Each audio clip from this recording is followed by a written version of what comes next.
नमस्कार, मैं जगदीश परेलिया। आज मैं कृष्णा गोपाल के साथ हूँ, जो कि आईआईटी कानपुर और बीएचयू में पीएचडी प्रोग्राम के लिए सिलेक्ट हुए हैं और आज मैं इनका पीएचडी का प्रिपरेशन और यंग मैथमेटिक्स में जो उन्होंने पीएचडी के लिए प्रिपरेशन किया और साथ ही उनका जो पीएचडी के इंटरव्यूज का जो एक्सपीरियंस है, उसके बारे में उनसे जानेंगे। तो कृष्णा गोपाल जी अपना इंट्रोडक्शन दीजिए। तो नमस्कार, मैं हूँ कृष्ण गोपाल मोहित्र। तो मैं एक्चुअली बंगाली हूँ, तो मेरा हिंदी उतना अच्छा नहीं है। तो जिसके लिए मैंने मतलब मैं क्लास में भी थोड़ा दिक्कत होता था। तो आ, मैंने ग्रेजुएशन कंप्लीट किया था तो 2020 में। उसके बाद मैंने मास्टर्स कंप्लीट की 2022 में। आ, उसके बाद मैंने सोचा था कि पीएचडी ऐसे ही लग जाएगा, कहीं पर अच्छा खासा मिल जाएगा, लेकिन हुँ, सब कुछ मतलब इतना इजी जा नहीं रहा था। एक्चुअली उस टाइम मेरा 2022 का गेट भी हुआ था, 2023 का गेट भी निकाला मैंने, लेकिन सीएसआर ने मतलब कैसे भी करके मतलब मैं अटक जा रहा था उस पे। तो मुझे लगा शायद मेरा स्ट्रैटेजी में कहीं मतलब प्रॉब्लम है। तो उसके बाद मैंने सोचा कि अगर प्रिपरेशन लेना ही है तो अ, सिर्फ सीएसआर नेट के नहीं, उसके लिए मतलब प्रॉपर एक इंटरव्यू के लिए भी लेना पड़ेगा। तो उसके लिए कोई प्रॉपर गाइडेंस चाहिए मुझे। तो मैं इधर उधर भटक रहा था। तो अ, मेरा एक दोस्त है, उसके उसके थ्रू मैंने यंग मैथमेटिक्स ज्वाइन किया। तो उसके बाद तो मैंने ललित सर का सानिध्य में आया, मतलब हिंदी में शायद ऐसे ही बोलते हैं। तो उसके बाद मैंने मेरा मतलब पढ़ने का तरीका, प्रूफ समझने का तरीका बहुत चेंज आया।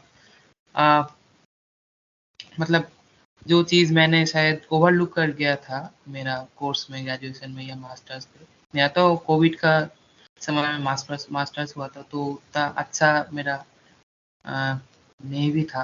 तो छोटी-छोटी चीज़ सर ने बहुत अच्छे तरीके से, मतलब सर, मेरा पहला कोर्स था कॉम्प्लेक्स, तो बहुत अच्छा लगा मुझे, बहुत ही अच्छा लगा। सर ने जैसा पढ़ाया, मतलब advance, beginner level, mediocre level, तीनों पार्ट ही बहुत अच्छा लगा, बहुत ही अच्छा। मतलब सिर्फ ओनली नॉट ओनली थ्योरम, मतलब हर तरह की क्वेश्चन। हाँ, उसके बाद मैंने 2 एग्ज़ाम्स भी दिए करके, मतलब कॉम्प्लेक्स के 2 दिए। उसके अलावा सर ने बहुत सारे प्रीवियस ईयर्स इंटरव्यू के क्वेश्चन सर ने पर्टिकुलर चूज़ किए थे, जो कि मैंने सर के समझने का तरीका, समझाने का तरीका मैंने आयत्त करने का कोशिश किया। तो उसी से मेरा शायद मोटिवेशन लगे रहा, तो ऐसे ही ओके। ऐसे ही। तो फिर यंग मैथमेटिक्स में आपने जो भी सीखा, जो भी क्वेश्चंस और जो मॉक इंटरव्यूज जो सर ने लिए, तो और जो टेस्ट सीरीज वगैरह थी, तो आपको कहाँ तक हेल्प हुई और आपने मतलब जब आपका इंटरव्यू था आईआईटी में और बहुत सारे शायद आईआईटी में आपने इंटरव्यूज दिए, तो किस लेवल का लगा आपको कि यहाँ पे जो मॉक इंटरव्यूज थे और वहाँ पे जो था, उन दोनों में डिफरेंस मतलब किस तरीके के थे? अ, पहली बात तो मैंने जो मेरा फर्स्ट इंटरव्यू था वो ऑनलाइन था, आईआईटी कानपुर का ही था वो। तो उस समय मुझे बहुत बेसिक सा थ्योरम नहीं आता था, जैसे कि पिकार्ड्स थ्योरम का स्टेटमेंट मुझे नहीं पता था। वो लोग उसी से डायरेक्ट क्वेश्चन पूछ रहे थे। मुझे हम्म, लियोविल्स का स्टेटमेंट याद था, लेकिन उसका प्रूफ नहीं आता था। उसके अलावा आइडेंटिटी थ्योरम का स्टेटमेंट मुझे नहीं पता था। तो पर्टिकुलर ये वाले तो मुझे लगा, तो ये तो मुझे जानना ही चाहिए, ये बेसिक है। तो अ, जब सर ने मतलब कॉम्प्लेक्स और रियल का कोर्स खत्म किया, उसके बाद मुझे पढ़ने को बोला, खुद से पढ़ो तुम। हम्म, तो मैंने अ, लगभग ट्राई किया, जो क्लास नोट्स थे, जो मैंने खुद नोट्स बनाए थे, सर ने जो मटेरियल्स प्रोवाइड किए, वो सारे एक बार गो थ्रू करने का। और सर जो मॉक इंटरव्यूज लास्ट में लिए थे, उसमें जो पहला वाला था सर का जो था, ललित सर का, तो उसमें मैंने उतना अच्छा नहीं परफॉर्म किया था। तो सर ने बोला कि ऐसे नहीं होगा, तुम करो, मेहनत करो। लेकिन मुझे लगा थोड़ा मुझे भी प्रॉब्लम है, उस समय थोड़ा मेरा प्रॉब्लम भी चल रहा था। तो इसी दौरान मैंने सोचा कि नहीं, ऐसे नहीं होगा। फिर मैंने थोड़ा स्ट्रेटेजी बदली, मतलब पढ़ने का तरीका बदला। जैसे कि मतलब मेरा मेरा सुबह पढ़ने का मन नहीं, कभी नहीं करता था। तो मैंने सोचा कि सुबह थोड़ा ज़्यादा सो लेता हूँ, उसके बाद सारे दिन जगे रहूँगा। तो ऐसे करके मतलब जिस दिन जो भी मन में आ रहा था, सिर्फ वही फोकस था कि कैसे मतलब खुद को अच्छी तरीके से इंट्रोड्यूस करा जा सकता है। जैसे कि जो इंटरव्यू ले रहे हैं उसके सामने एक इमेज क्रिएट हो कि ये कुछ कह सके। ऐसे नहीं कि ये कुछ नहीं कह सकेगा, इसको छोड़ो। ये मेन मतलब आपका जो फर्स्ट क्वेश्चन है ना इंटरव्यू का, वही आपका टर्निंग पॉइंट होता है। अगर आपने उसको सही में पकड़ लिया, मतलब आपको सही आंसर नहीं भी पता होगा, लेकिन आपको दिखाना है कि आपका कॉन्फिडेंस है।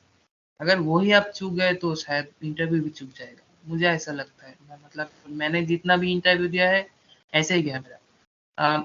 इसी साल मई महीने में आईआईटी बॉम्बे का मेरा इंटरव्यू था, तो मेरा पहला ही सवाल में मैंने अटक चुका था। उसके बाद उन्होंने जो भी सवाल किए वो सारे मुझे आते थे, लेकिन वो जो प्रेशर क्रिएट हुआ उस उसी के दौरान मेरे को लगा कि नहीं, अब तो ये मैं खुद से भी नहीं बता पाऊंगा, क्योंकि मेरा पहला सवाल ठीक से नहीं गया। बहुत सिंपल सा क्वेश्चन था कि एनालिटिसिटी से समथिंग एक इंटीग्रेशन देके वो लोग पूछ रहे थे कि ये फंक्शन बोलो कि एनालिटिक है या नहीं। तो मुझे उस टाइम एनालिटिसिटी का मतलब इन जनरल आइडिया नहीं था, बहुत ही कॉन्सेप्ट लो था मेरा actually। तो यही सर ने क्या बहुत हेल्प किया था। ये जो आप आईआईटी बॉम्बे की बात बता रहे हो और जो आईआईटी कानपुर का जो इंटरव्यू है वो आप एंग मैथमेटिक्स में आने से पहले की बात बता रहे हैं ना? पहला वाला, इस वाले हाँ इंटरव्यू पहले। मैंने अभी तक नहीं बताया। हाँ हाँ हाँ। और उसके बाद एंग मैथमेटिक्स में आने के बाद तो फिर आपको यहाँ का जो भी जैसे सर ने मॉक इंटरव्यूज लिए और यहाँ का जो टेस्ट सीरीज था और सारा जो प्रिपरेशन था, तो उससे आपको किस हद तक हेल्प मिली और क्या लेवल था दोनों, मतलब दोनों तरीके का, उसके बारे में थोड़ा बताइए। मतलब क्या यहाँ पे आने के बाद आपको डिफरेंस लगा? अ, जो एइंग मैथमेटिक्स का एग्जामिनेशन पैटर्न है, मैं उसी को पॉइंट आउट करना चाहूँगा कि ये बाकी सब जैसे की तरह नहीं है, क्योंकि एमसीक्यू मतलब ज़्यादा मैटर नहीं करता, क्योंकि कोई भी कुछ भी ऑप्शन टिक कर देगा, लेकिन उसका प्रॉपर एक्सप्लेनेशन अगर उसको नहीं आता है, तो शायद मुझे लगता है एमसीक्यू करने का कोई फायदा नहीं है। तो सर ने मतलब यही मैथमेटिक्स का जो क्वेश्चन पैटर्न है, जैसे कि मतलब एक डिस्क्रिप्टिव सेक्शन होता है, वही मेन पोर्शन होता है मेरे ख्याल से, क्योंकि वहाँ जो क्वेश्चंस होता है उसका प्रॉपर रीजनिंग अगर तुम ठीक से लिखो तो मार्क्स मिलता है। तो मेरा चैलेंज वही रहता था कि एमसीक्यू तो जैसे जैसे हो रहा है, लेकिन वो डिस्क्रिप्टिव वाला मुझे जैसे भी करके करना है, कुछ भी करके करना है, क्योंकि टाइम बहुत रहता है। तो यही चीज अगर कोई कर ले तो मुझे लगता है बहुत अच्छा होगा उसके लिए। इसी के लिए मैंने एक मैथमेटिक्स का आ, मतलब क्या बोलूँ, हाथ कभी नहीं छोड़ा, मतलब ऐसा कहना चाहता हाँ जो, हाँ ज्वाइन किया आपने, हाँ ठीक है, हाथ नहीं छोड़ा। हूँ। ओके। कंटिन्यू किया, तो मतलब जितना जितना भी रेगुलर हो मेरी तरफ से पॉसिबल था, मैंने होने का ट्राई किया। बिल्कुल। ओके, तो कितनी आईआईटीज में आपने अभी तक इंटरव्यूज दिए हैं, वो बताएंगे इसी आप? जो दिसंबर सेशन है, मैंने 5 जगह गया था। मतलब 2 ऑनलाइन थे और बाकी 3 ऑफलाइन थे। तो पहला वाला था मेरा आईआईटी कानपुर का। वो डायरेक्ट ऑनलाइन इंटरव्यू सेशन था, कोई रिटर्न वगैरह नहीं लिया था इसी सेशन के दौरान। उसके बाद मेरा था आईआईटी चेन्नई का था। आईआईटी चेन्नई का ये मेरा 4th अटेम्प्ट था। मतलब पहले 3 अटेम्प्ट में मेरा रिटर्न क्वालीफाई नहीं हुआ था, इसी बार मेरा रिटर्न क्वालीफाई हुआ था। तो मुझे तो बहुत अच्छा लगा था कि रिटर्न भी हो गया। चलो अब थोड़ा इंटरव्यू में कुछ कुछ करना करके, मतलब कानपुर का इंटरव्यू मॉडरेट गया था मेरा, तो उसी के लिए एक कॉन्फिडेंस था कि चलो देखते हैं क्या पूछते हैं वो लोग। तो लेकिन मैंने बोला कि फास्ट क्वेश्चन बहुत ही टर्निंग पॉइंट होता है। वो का मतलब इंटरव्यू इतना खराब गया मेरा, इतना खराब गया, मैंने सोचा कि इस बार भी नहीं होगा, चलो फिर से जून में ट्राई करेंगे। मतलब मेरा पूरा मॉरल डाउन हो गया था। तो उसके बाद मैंने ललित सर से बात की, तो सर ने बोला कि आप चांस है, लेकिन आगे के इंटरव्यू के बारे में सोचो। तो उसके बाद मैंने गया आइजर कोलकाता का जो था, वहाँ ऑफलाइन था। तो आइजर कोलकाता में वो लोग 32 स्टूडेंट्स को बुलाए थे रिटर्न के लिए। उसमें से 18 स्टूडेंट गए थे रिटर्न देने के लिए। उसमें से वो लोग 2 स्टूडेंट का इंटरव्यू लिए थे, ठीक है। उसमें से किसी को भी नहीं लिया। ओ, मतलब इतना खराब एक्सपीरियंस मैंने कहीं नहीं देखा था, ठीक है। तो आइजा कोलकाता भी गया। उसके बाद था मेरा बीएचयू का, आईटी बीएचयू का। तो आईटी बीएचयू का मैंने गया। आईटी बीएचयू में मैंने पहले गेट से अप्लाई किया था, तो वो लोग रिटर्न लेने वाले थे। तो मैंने सोचा कि मैंने जेआरएफ शिफ्ट कर लूँ। वो लोग ऑप्शन दे रहे थे, अगर कोई गेट का बंदा है तो वो जेआरएफ शिफ्ट होना चाहता है तो वो डायरेक्ट इंटरव्यू दे सकते हैं। तो मैंने सोचा कि मैंने खुद क्यों रिस्क लेना, मैंने जेआरएफ में शिफ्ट हो गया। तो जेआरएफ जैसे ही मैंने बोला, उसके बाद डायरेक्ट इंटरव्यू हुआ। तो मेरा नंबर आते आते वो लोग बोले कि आज नहीं होगा, कल होगा। मतलब फिर भी सस्पेंस। एक मतलब पेशेंस से बैठा हूँ। रात को शाम को 7 बज गए थे। मतलब सुबह 9 बजे स्टार्ट हुआ था, उसके बाद शाम 7 बज गए थे। मतलब मुझे भूख भी लग रहा था कि कब आएगा मेरा नंबर, उसके बाद थोड़ा खाना खाऊं। तो उसके बाद तो उन्होंने बोला कि आज नहीं होगा, कल होगा, तुम कल आना। तो कल पहला इंटरव्यू मेरा था। तो सुबह गया और गया। उसके बाद वो लोग इंटरव्यू लिया, तो बहुत ही फ्रैंक इंटरव्यू गया था। वो लोग पहले पूछे कि तुम्हारे जो बर्थ प्लेस है, मतलब तुम जहाँ पैदा हुए हो, वहाँ का मतलब कोई खास आर्किटेक्चर वगैरह है क्या नहीं। तो पहला क्वेश्चन ये था। मुझे लगा ये क्या क्वेश्चन है। तो मैंने बोला हाँ है कि हमारे वहाँ एक पैलेस है, मतलब ईस्ट इंडिया कंपनी के टाइम के एक पैलेस है, हजरतद्वारी नाम का। वो एक मतलब छोटे से पैलेस टाइप है। तो वहाँ सब लोग देखने आते हैं। वो एक टूरिस्ट स्पॉट है।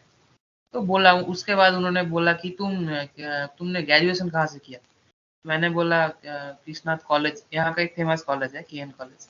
मतलब ये पर्टिकुलर इस कॉलेज एक्चुअली ऑक्सफोर्ड यूनिवर्सिटी के अदर में बनाया हुआ है। मतलब ऑक्सफोर्ड यूनिवर्सिटी का अगर तुम स्ट्रक्चर देखोगे और इस कॉलेज का स्ट्रक्चर देखोगे तो पूरा सेम है, सिर्फ साइज का अंतर है। तो इसीलिए कॉलेज बहुत ही फेमस है।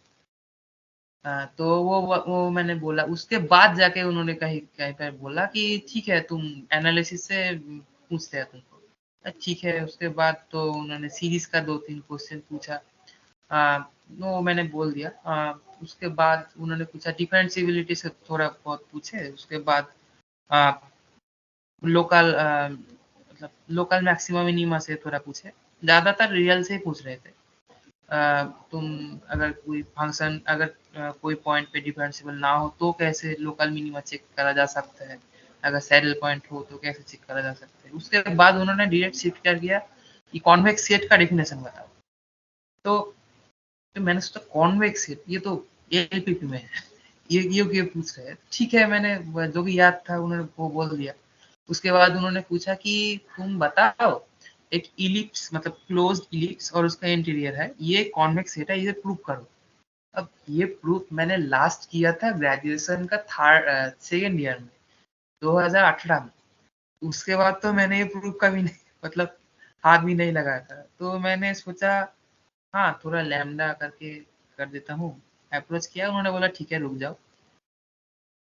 उसके बाद वो लोग चले गए। थोड़ा कॉम्प्लेक्स से 2-3 इजी इजी सवाल पूछे। फिर उन्होंने बोला ठीक है तुम जा सकते हो। ज़्यादा देर तक नहीं चला मेरा इंटरव्यू, 15 मिनट तक मेरा बीएचयू में चला।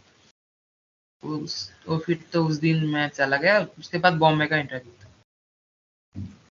तो आपने जितने भी इंटरव्यूज फेस किए, तो आपको उसमें से जो भी मतलब वहाँ पे पूछा गया था, तो और जो आपने मैथमेटिक्स की क्लासेस और मॉक टेस्ट में जो भी किया था, तो कहीं न कहीं आपको रिलेटेबल वो फ़ील होता होगा, या फिर उसके बारे में आप क्या कहेंगे कि कैसा था? मतलब क्लास से क्या हेल्प मिली आपको सब और क्लास से इंटरव्यूज़ डायरेक्ट में? क्वेश्चन था, मतलब डायरेक्ट, मतलब ए एकदम डायरेक्ट, कोई इधर-उधर डाटा इनपुट ऐसे भी नहीं था। मतलब मैं ऐसा नहीं बोल रहा हूँ कि सर क्वेश्चन लीक कर रहे हैं। मैं ये कहना चाह रहा हूँ कि सर ने मतलब इतना अच्छी तरीके से मतलब जो सिलेबस और जो करिकुलम डिज़ाइन किया है, वो काफ़ी है बंदे के लिए, मतलब इंटरव्यू इंटरव्यू के रिटेन उस दोनों के लिए काफ़ी है। तो मतलब कानपुर में एक क्वेश्चन पूछा था मुझको कि इंटीग्रल से रिलेटेड सम मतलब डबल रूट एक फंक्शन का दो रूट होंगे, तो वो प्रूफ मेरा हल्का सा याद था, तो मैंने सोचा कि बोल दूँ। ट्राई किया हुँ, मैंने थोड़ा, मतलब इधर-उधर उन्होंने हिंट हिंट भी दिया था मुझको। तो मैंने सोचा कि ऐसे-ऐसे होगा, तो वो लोग बोले ठीक है, ऐसे ऐसे होगा, मतलब तुम घर में सोचना। मतलब उस टाइम मुझे लगा कि ये तो क्लास में कराया हुआ हुँ, है। तब मैंने जाके फिर से क्लास नोट्स दोबारा रिवाइज़ किया, तब पता चला कि मतलब क्लास नोट्स इज़ मेन। तुम जो नोट्स बनाओगे, सर जो नोट्स प्रोवाइड करेंगे, ठीक है, किताब तो बहुत पढ़ लिया तुमने, अब एक डायरेक्टेड वे में पढ़ना चाहिए तुमको, ये मुझे लगा। ओके।